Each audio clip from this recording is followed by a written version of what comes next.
장례식장에 가족 대표 한 명만 가면 되는 거 아니야? 그게 효율적이잖아. 남편의 그 한마디는 8년의 결혼 생활을 단칼에 베어버렸습니다. 제가 이혼을 고민하게 된 건 남편이 바람을 피워서도 아니고 도박을 해서도 아니었습니다. 바로 우리 아버지의 죽음, 그 무겁고도 차가운 장례식장에서 시작되었습니다. 죽음이라는 건 예고 없이 찾아온다지만 칠순을 간 넘기신 아버지의 갑작스러운 심장마비는 저희 가족에게 거대한 해일과 같았습니다. 슬퍼할 겨를도 없이 상복을 입고 손님을 맞이해야 하는 그 낯선 공간. 장례식장은 단순히 고인을 보내주는 장소가 아니라 남은 이들의 관계가 적나라하게 드러나는 시험대이기도 합니다. 저는 오늘 여러분께 묻고 싶습니다. 가족 중 한 명만 가면 된다라는 말, 여러분은 동의하시나요? 며느리의 친정아버지가 돌아가셨는데 시어머니는 오지 않고 시아버지만 오셔서 내가 대표로 왔다라고 하신다면 여러분은 기꺼이 고개를 끄덕이시겠습니까? 존중 없는 효율이 가족이라는 울타리 안에서 정말로 가능한 것인지 저는 오늘 그 질문을 던져보려 합니다. 아버지의 부고를 들은 건 비가 추적추적 내리던 화요일 오후였습니다. 떨리는 손으로 남편 진우 씨에게 전화를 걸었을 때 그의 첫마디는 위로가 아닌 절차에 대한 물음이었습니다. 상조회사는 불렀어? 내가 지금 갈 테니까 정신 똑바로 차려. 그땐 그게 든든함인 줄 알았습니다. 하지만 빈소가 차려지고 첫날 저녁 손님들이 하나둘 모여들기 시작할 무렵 도착한 시댁의 모습은 제 기대를 처참히 무너뜨렸습니다. 도착하신 분은 시아버님 혼자였습니다. 검은 정장을 반듯하게 차려입으셨지만 그 옆에 당연히 있어야 할 시어머니의 모습은 보이지 않았습니다. 저는 남편 뒤에 서서 혹시나 뒤늦게 들어오실 어머니를 기다리며 문 밖을 연신 살폈습니다. 어머니는요, 아버님? 같이 안 오셨어요? 제 물음에 아버님은 무심하게 외투를 벗어 진우 씨에게 건네며 대답하셨습니다. 어머니는 다리가 좀 부어서 내가 대표로 왔다. 뭐, 사돈댁에 식구 한 명만 오면 됐지. 안 그러냐? 그 순간 제 가슴 속에 차가운 바람이 휙 지나갔습니다. 다리가 부어서 평소 백화점 쇼핑이나 친구분들 모임, 심지어 멀리 있는 고모네 팔순 잔치까지 빠짐없이 다니시던 분이었습니다. 며느리의 아버지가 돌아가셨는데 다리가 부어 못 오신다는 이유가 그토록 당당하게 나올 수 있는 것인지 믿기지 않았습니다. 그것도 남편을 통해 미리 양해를 구한 것도 아닌 현장에서 통보하듯 던져진 그 말에 저는 숨이 턱 막혔습니다. 여보, 어머니 정말 못 오셔? 내일이라도 오시는 거지? 빈소 구석에서 남편의 소매를 붙잡고 물었습니다. 남편은 귀찮다는 듯 제 손을 뿌리치며 말했습니다. 아버지가 오셨잖아. 요즘은 다들 바쁘고 힘드니까 대표로 한 명만 가는 집들 많아. 그리고 장례식장에 사람 많다고 아버지가 살아 돌아오시는 것도 아닌데 너무 예민하게 굴지 마. 당신 상주 노릇하느라 정신없어야 할 사람이 왜 그런 지엽적인 거에 목숨을 걸어? 남편의 목소리는 너무나 평온했습니다. 마치 제가 아주 사소하고 이기적인 불평을 늘어놓는 사람이라는 듯한 뉘앙스였죠. 장례식장에 소란스러운 식기 부딪히는 소리, 육개장 냄새, 억지 웃음을 짓는 조문객들 사이에서 저만 외딴 섬에 갇힌 기분이었습니다. 손님들은 오고 가고 누군가는 곡소리를 냅니다. 그 아수라장 속에서 저는 자꾸만 대표라는 단어를 곱씹었습니다. 가족은 언제부터 대표 체제가 된 걸까요? 기쁜 일도 아닌 가장 슬프고 참혹한 순간에 효율을 따지는 것이 가족입니까? 사위의 부모라는 무게가 고작 대표 1인의 의무로 축소될 수 있는 것인지 저는 아버지의 영정사진 앞에서 차마 고개를 들 수 없었습니다. 장례 둘째 날 빈소의 분위기는 언니의 시댁 식구들이 도착하면서 완전히 달라졌습니다. 언니는 5년 전 결혼해 제주도에 정착했습니다. 형부는 제주도 토박이였고 그곳에서 감귤 농사를 크게 짓는 집안의 아들이었죠. 장례식장이 서울이었기에 저희 가족은 제주도 식구들에게는 부조금만 보내주셔도 충분하다고 생각했습니다. 사실 그게 상식적인 거리감이라고 믿었으니까요. 하지만 정오가 지나갈 무렵 장례식장 입구에서 웅성거리는 소리가 들렸습니다. 형부와 함께 비행기를 타고 날아온 언니의 시부모님, 그리고 형부의 동생 부부까지 온 가족이 빈소로 들어섰습니다. 수학철이라 눈코 뜰 새 없이 바쁘다는 걸 알았기에 저희 엄마는 깜짝 놀라 맨발로 뛰어나가셨습니다. 언니 시부모님은 제주도에서 갓 올라온 투박한 차림 그대로였습니다. 하지만 그분들이 엄마의 손을 꼭 잡고 건네는 위로에는 힘이 있었습니다. 사부인, 얼마나 상심이 크십니까? 우리가 더 빨리 왔어야 했는데 비행기표 구하느라 조금 늦었습니다. 죄송합니다. 제주도 사투리가 섞인 그 투박한 목소리가 엄마의 마음에 얼마나 큰 울림을 주었는지 엄마는 그분들의 품에 안겨 처음으로 소리내어 크게 우셨습니다. 그분들은 단순히 인사만 하고 가신 게 아니었습니다. 빈소 한쪽 구석에 자리를 잡고 앉아 조문객들에게 신발을 정리해주고 부족한 음식을 나르며 이틀 내내 자리를 지키셨습니다. 발인 날 새벽 운구 행렬이 시작될 때도 언니 시부모님은 마치 본인들의 상사인 양 제일 뒤편에서 묵묵히 자리를 지키셨습니다. 어머님, 아버님, 이 먼 곳까지 오시고 수학철인데 어떡해요. 정말 죄송해서 어쩌죠. 언니가 눈물범벅이 되어 사과하자 언니 시아버님은 주름진 손으로 언니의 어깨를 툭툭 치며 말씀하셨습니다. 야야, 규리야, 나중에 따면 그만이지만 사돈 가시는 길 배웅하는 건 평생 한 번뿐 아니냐? 가족인데 당연히 다 같이 와야지. 혼자 오면 그게 무슨 가족이냐, 손님이지. 그 당연이라는 말이 제 심장을 찔렀습니다. 제 남편과 제 시아버님이 말한 대표라는 단어와 언니 시댁의 다 같이라는 단어. 그 사이에는 메울 수 없는 거대한 인식의 강이 흐르고 있었습니다. 남편은 언니 시댁 식구들이 분주하게 움직이는 것을 보면서도 별다른 감흥이 없는 듯 했습니다. 오히려 제주도 사람들은 원래 저렇게 결속력이 강해? 좀 유별나긴 하네라며 헛웃음을 짓더군요. 비교하지 말자고, 사람마다 사정이 다르고 집안 가풍이 다른 거라고 수천 번 다짐했습니다. 하지만 발인 날 아침 언니 형부와 시부모님이 운구 행렬 뒤를 나란히 지키는 든든한 모습과 제 옆에서 묵묵히 시계만 보며 출근 시간과 회사 미팅을 걱정하는 제 남편의 뒷모습을 보며 저는 절망했습니다. 이건 형편의 문제가 아니라 성의의 문제였습니다. 남편은 제가 이런 생각을 하는 줄 꿈에도 모르는 듯 했습니다. 그에게 이 장례식은 그저 잘 치러야 할 숙제였고 부모님 중 한 분이 오셨으니 도리는 다한 셈이었습니다. 하지만 저는 보았습니다. 아버지를 차가운 땅속에 묻던 그 새벽녘 저를 위로하던 건 남편의 따뜻한 손길이 아니라 제주도에서 올라와 흙 묻은 장화를 신은 채 묵묵히 삽을 들던 언니 시아버님의 뒷모습이었다는 사실을요. 그 모습이 각인될수록 제 가슴 속의 균열은 걷잡을 수 없이 커져만 갔습니다. 장례를 모두 마치고 집으로 돌아온 첫 주말, 집안은 숨막히는 적막뿐이었습니다. 아버지가 계시지 않는 세상에 적응해야 하는 고통보다 저를 더 괴롭힌 건 제 곁에 앉아있는 남편이라는 존재의 생경함이었습니다.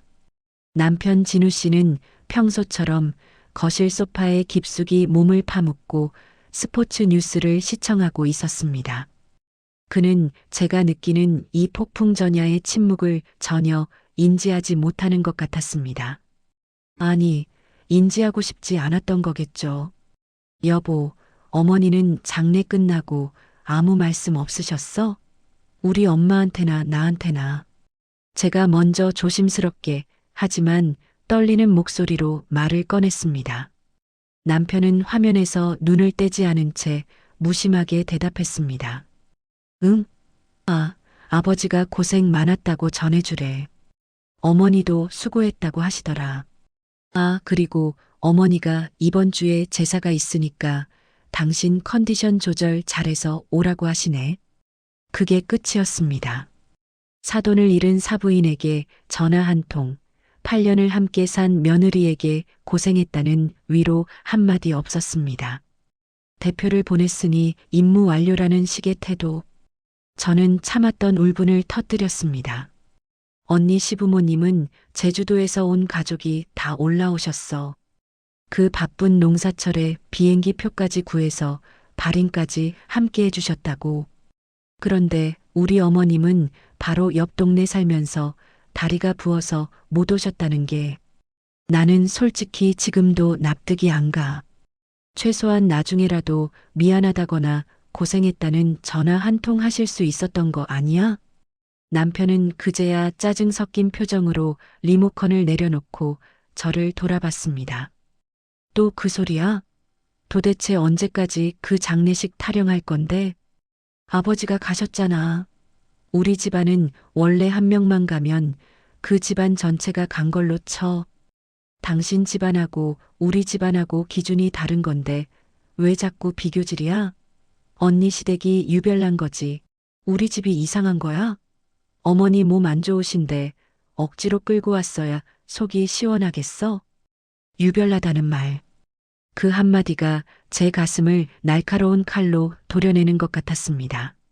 슬픔을 나누기 위해 최선을 다한 사람들을 유별난 사람으로 치부하고 최소한의 예의조차 생략한 본인 집안의 무심함을 전통이나 가풍으로 포장하는 남편. 그는 제가 느낀 상처를 질투나 열등감 정도로 취급하고 있었습니다. 내가 바란 건 거창한 게 아니야. 그냥 우리 집 슬픔에 공감해 달라는 거였어. 당신 부모님한테 나는 도대체 뭐야? 필요할 때 부려먹는 일꾼이야? 아니면 우리 아버지가 그분들한테는 다리 부은 것보다 못한 존재였던 거야? 말이 심하네. 상황이 다르잖아. 어쨌든 우리 집은 도리를 다했어. 나도 상주 노릇하느라 잠도 못 자고 손님 맞았어. 사위로서 할 만큼 했다고. 그런데 왜 자꾸 우리 부모님을 비난해? 고립감이 엄습했습니다. 가장 가까운 사람이라고 믿었던 남편이 제가 겪은 상처를 예민한 성격 탓으로 돌릴 때 저는 이 관계의 끝을 예감했습니다. 남편에게 저는 나의 아내이기보다 우리 집안의 구성원이었고 제 친정은 우리 집안과 연결된 부수적인 조직에 불과했습니다. 그는 제가 겪은 모멸감을 이해하려 노력하기보다 본인 집안의 논리를 제게 주입하려 들었습니다. 장례식장에서 남편이 상주 완장을 차고 손님을 맞이하던 모습은 이제 가식처럼 느껴졌습니다. 진심으로 우리 아버지를 슬퍼해서가 아니라 사위라는 역할극을 수행했을 뿐이라는 의구심. 그날 밤 저는 옆에서 코를 골며 잠든 남편의 얼굴을 보며 생각했습니다. 우리는 정말 가족일까? 아니면 계약관계일까? 아버님의 49제가 지날 무렵 시어머니로부터 전화가 왔습니다. 장례식 이후 처음으로 걸려온 전화였습니다. 저는 그래도 혹시나 하는 마음에 지수야, 장례 치르느라 고생 많았다는 따뜻한 말 한마디를 기대하며 전화를 받았습니다. 하지만 수화기 너머로 들려온 목소리는 제 가녀린 희망을 처참히 짓밟았습니다. 지수야, 다음 주가 우리 집안 제사인 거 알지? 이번에 제사가 좀 커서 재물 준비할 게 많다. 내 형님은 애들이 어려서 못 온다니 내가 좀 일찍 와서 도와라. 생선도 좋은 걸로 사야 하니 시장도 같이 가고. 평소라면 네, 어머니. 알겠습니다 하고 군말 없이 대답했을 저였습니다. 하지만 제 입에서는 저조차 깜짝 놀랄 만큼 차갑고 단호한 말이 나갔습니다. 죄송해요, 어머니. 저 이번 제사 못 가요. 전화기 너머로 무거운 정적이 흘렀습니다. 시어머니의 목소리가 이내 날카롭게 톤을 높였습니다. 뭐라고? 제사에 못 온다니? 너 어디 아프냐? 아니면 친정아버지 돌아가신 것 때문에 아직도 정신을 못 차린 거야? 아니요. 아픈 건 아니고요. 저희 집 장례식 때 어머니도 다리가 부어서 대표로 아버님만 보내셨잖아요. 저도 이번 제사엔 진우 씨만 대표로 보낼게요. 부부는 한 몸이니까 한 명만 가면 되는 거 아닌가요? 어머니께서 가르쳐 주신 우리 집안 방식대로 하려는 거예요. 시어머니는 당황한 듯 말을 더듬다가 이내 고함을 지르기 시작했습니다. 너 지금 그걸 따지는 거냐? 사돈 장례식하고 우리 집안 조상 제사가 같아? 어디서 그런 되먹지 못한 소리를 해? 배울 만큼 배운 애가 어떻게 그렇게 보복적이니? 어머니께는 조상 제사가 중요하시겠지만 저한테는 우리 아버지 장례식이 훨씬 중요했어요. 얼굴도 모르는 조상님 제사 챙기는 것보다 슬픔에 잠긴 며느리 한번 보러 와주시는 게 제겐 더 큰 돌이었다고요. 저 이제 더 이상 대표가 아닌 일방적인 희생은 안 할 생각이에요. 전화를 끊고 나니 온몸의 진이 다 빠져나갔습니다. 하지만 곧바로 거실로 뛰어들어온 남편은 저를 범죄자 취급하며 소리를 질렀습니다. 너 미쳤어?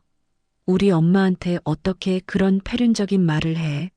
제사가 장난이야? 왜? 당신이 그랬잖아. 대표 한 명만 가면 된다고. 그래서 당신 보내주겠다는데 뭐가 문제야? 어머니 논리대로라면 나도 가서 전 부치고 남을 묻히는 노동의 효율보다 내 상처받은 마음을 돌보는 심리적 실리를 챙겨야겠어. 억울하면 당신도 다리 부었다고 하고 가지 마. 그날 이후 저는 시가의 모든 행사에 불참했습니다. 명절, 생신, 제사, 모든 연락을 차단했습니다. 시어머니는 남편을 통해 끊임없이 독서를 퍼부었습니다. 기본이 안 됐다. 친정 교육이 의심스럽다는 식의 비난이 쏟아졌죠. 하지만 저는 흔들리지 않았습니다. 제 내면에서는 단단한 확신이 뿌리를 내리고 있었습니다. 나를 인간으로 존중하지 않는 사람들에게 내가 왜 며느리라는 이름으로 예의를 갖춰야 하는가? 나를 가족으로 생각하지 않는 집안의 귀신들을 위해 왜 내가 땀을 흘려야 하는가? 남편과의 갈등은 이제 일상이 되었고 집은 더 이상 안식처가 아닌 소리 없는 전쟁터가 되었습니다. 하지만 그 전쟁터 속에서 저는 비로소 제 자존감을 지키는 법을 배우고 있었습니다. 시댁과 남편의 논리는 시간이 흐를수록 더 견고하고 뻔뻔해졌습니다. 그들이 내세운 핵심은 산 사람이 우선이다라는 문장이었습니다. 남편은 이 문장을 마치 성경 구절이라도 되는 양 제 머릿속에 주입하려 들었습니다. 지수야, 냉정하게 생각해봐. 장인어른 돌아가신 건 안타까운 일이지만 그렇다고 어머니가 아픈 다리를 끌고 와서 쓰러지기라도 하셨어야 해? 고인이 생전에도 사돈 건강 상하는 걸 원하셨겠어? 장인어른도.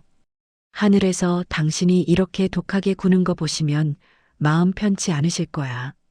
죽은 사람 때문에 산 사람 관계를 망치는 게 과연 효도니? 남편의 궤변을 듣고 있으면 제가 아주 편협하고 복수심에 눈먼 악녀가 된 기분이 들었습니다. 그는 장례식에 참석하지 않은 것을 배려와 현대식 가치관으로 포장했습니다. 요즘은 다들 합리적으로 살고 불필요한 의례에 매달리지 않는다는 통계를 들이대며 저를 시대에 뒤떨어진 사람으로 몰아세웠죠. 진우 씨, 그럼 그 현대식 논리를 왜 우리 시댁 제사에는 적용 안 해? 왜 며느리인 나는 다리가 부어도 마음이 무너져도 가서 전을 부쳐야 해. 시댁 행사는 정성으로 챙겨야 하는 전통이고 친정 상사는 효율로 치러야 하는 현대야. 당신의 그 선택적 합리주의가 나를 더 미치게 만든다는 거 몰라. 남편은 대답이 궁색해질 때마다 가풍이라는 정가의 보도를 꺼내 들었습니다. 그건 집안의 약속이잖아. 우리 집은 제사를 통해 가족이 모이는 걸 중시하는 가풍을 가졌어. 내가 시집을 왔으면 그 집 가풍에 따르는 게 최소한의 예의 아니야? 왜 자꾸 평등이니 뭐니 하면서 집안 질서를 어지럽혀? 결국 남편의 논리 구조 속에는 동등한 인격체라는 개념이 아예 없었습니다. 결혼은 두 삶의 결합이 아니라 한 여자가 한 가문의 가치 체계에 종속되어 그 시스템을 원활하게 돌리는 부품이 되는 과정이었던 겁니다. 제가 느낀 슬픔은 그의 가풍을 흔들 수 없는 사소한 노이즈에 불과했습니다. 시어머니 역시 남편을 통해 사과를 빙자한 협박을 보냈습니다. 내가 몸이 안 좋아 못 간 건 미안하다. 하지만 그걸 빌미로 며느리가 시어머니 전화를 끊고 제사에 불참하는 건 하늘이 노할 일이다. 조상님들이 너를 어떻게 보겠니? 그 말에는 진심 어린 미안함이 아닌 내가 이만큼 사과해줬으니 이제 너는 다시 내 밑으로 들어와서 일해라는 오만한 명령이 깔려 있었습니다. 시가와 남편은 저를 설득하려 한 것이 아니라 버릇을 고쳐서 다시 사용하려 했습니다. 저는 깨달았습니다. 그들에게 저는 인간이 아니라 제때 작동해야 하는 가전제품 같은 존재였다는 것을요. 아버지를 보내드린 지 어느덧 6개월이 지났습니다. 하지만 제 삶은 6년 전보다 더 춥고 외롭습니다. 이제 저희 부부는 한 지붕 아래 살면서도 남보다 못한 사이가 되었습니다. 각자의 방을 쓰고 필요한 말은 메신저로만 나눕니다. 남편은 저를 피해망상에 빠진 여자로 낙인 찍었고 저는 남편을 공감 능력이라고는 찾아볼 수 없는 타인으로 정의했습니다. 저는 이제 이 문제를 단순히 장례식에 오고 안 오고의 문제로 보지 않습니다. 이것은 본질적으로 존중의 총량에 관한 문제입니다. 상대방의 가장 깊은 슬픔을 대하는 태도가 그 관계의 진짜 바닥을 보여줍니다. 남편에게 제 슬픔은 대표성이라는 단어로 대체될 수 있는 가벼운 부속품이었고 그 가벼움은 곧 저라는 존재에 대한 그 집안의 평가이기도 했습니다. 진우 씨, 우리 이제 그만하자. 더 이상 서로 괴롭히지 말자. 어느 저녁 제가 먼저 이혼 서류를 내밀었습니다. 남편은 헛웃음을 터뜨리며 서류를 바닥에 던졌습니다. 정말 대단하다, 박지수. 고작 장례식 때 엄마 안 왔다고 8년 결혼 생활을 뒤엎어? 너 정말 정신병 있는 거 아니야? 부모님들이 알면 기가 막혀 하실 거다. 아니, 장례식 때문만이 아니야. 장례식은 시작이었을 뿐이지. 당신과 당신 집안이 나를 대하는 그 태도, 나를 한 명의 인간으로 존중하지 않고 며느리라는 소모품으로만 쓰려는 그 뻔뻔함. 그걸 견딜 수가 없어. 존중이 없는 관계를 어떻게 결혼이라고 부르겠어? 나는 이제 대표가 아니라 나 자신으로 살고 싶어. 남편은 끝까지 저를 이해하지 못했습니다. 넌 참 피곤하게 산다라는 말을 남기고 방으로 들어가 문을 잠갔습니다. 그 닫히는 문소리가 마치 우리 관계의 마지막 선고처럼 들렸습니다. 저는 이제 화면 너머 여러분께 묻고 싶습니다. 가족 대표 한 명만 참석하는 장례 문화, 여러분은 정말 진심으로 괜찮으신가요? 그것이 정말 합리적이고 세련된 현대식 문화인가요? 아니면 타인의 고통을 외면하기 위한 가장 비겁한 핑계인가요? 결혼은 서로의 삶을 공유하는 것이지 한쪽의 삶에 다른 한쪽이 지워지는 것이 아닙니다. 슬픔의 무게를 함께 짊어질 의사가 없는 사람과 기쁨을 나누는 것이 무슨 의미가 있을까요? 존중 없는 관계에서 자신을 갉아먹고 있는 분들이 있다면 저는 감히 말씀드리고 싶습니다. 여러분의 슬픔은 누구에게도 대표될 수 없는 온전한 여러분의 것입니다. 저는 이제 아버지가 계시지 않는 하지만 따뜻한 온기가 남아있는 친정집으로 돌아가려 합니다. 그곳 식탁 위에는 비행기를 타고 달려와 준 언니 시부모님이 보내주신 제주도 귤이 놓여 있습니다. 그 귤 하나를 까먹으며 저는 진정한 가족이란 무엇을 생략하느냐가 아니라 무엇을 함께하느냐에 있다는 것을 다시 배웁니다. 여러분의 생각은 어떠신가요? 존중 없는 관계를 유지하는 것이 최선일까요? 아니면 아프더라도 자신을 찾는 것이 맞을까요? 댓글로 여러분의 경험과 생각을 나누어 주세요. 긴 이야기 끝까지 들어주셔서 진심으로 감사합니다.